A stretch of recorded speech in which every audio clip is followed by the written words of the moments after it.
ఉల్లి ధర, ఇక వెల్లుల్లి ధర కొండెక్కాయి, దిగడం లేదు.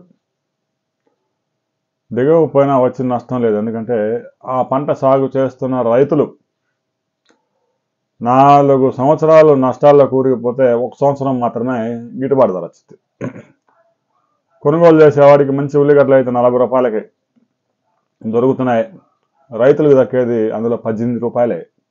మిగతా అంతా వ్యాపారస్తులు. ఇక వెల్లుల్లి పంట అయితే ఆంధ్రప్రదేశ్లో పెద్దగా లేదు, తెలంగాణలో లేదు. మధ్యప్రదేశ్లో పండితే దేశం అంతా సప్లై చేయాల్సి వస్తుంది. కేజీ 500 రూపాయలు దాటిపోయింది.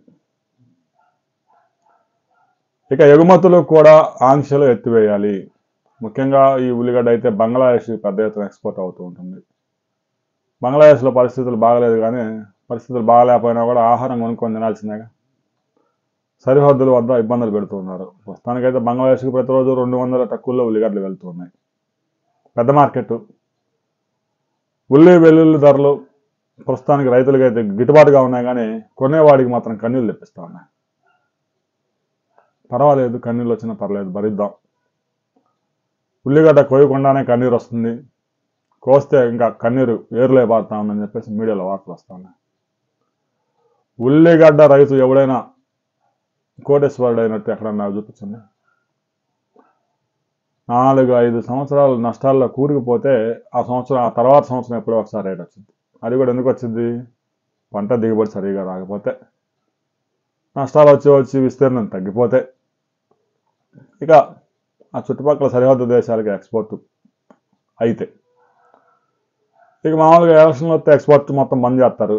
దేశంలో ధరలు తగ్గించాలిగా. అలా వినియోగదారులు ఎక్కువ మంది ఉంటారు రైతుల కన్నా, ఉల్లి రైతుల కన్నా.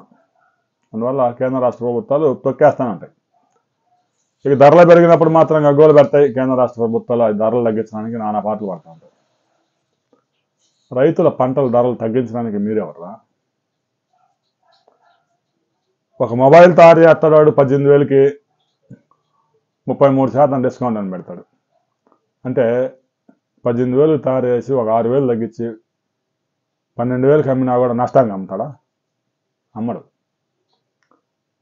దాంట్లో కూడా ఇంకా 50% లాభమే ఉంటుంది. ఆ ధరలు మాత్రం మీరు నియంత్రించలేరు.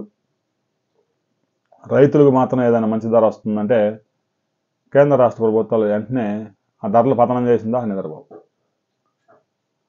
రైతులు పండించిన పంటని ఏ దేశంలోనైనా స్వేచ్ఛగా అమ్ముకునే అవకాశం కల్పించండి. వ్యవసాయ రంగాన్ని కాపాడండి. నా అభిప్రాయంతో ఏకీభవిస్తే కామెంట్ చేయండి. వీడియో నచ్చితే లైక్ చేయండి, షేర్ చేయండి, సబ్స్క్రైబ్ చేసుకోండి.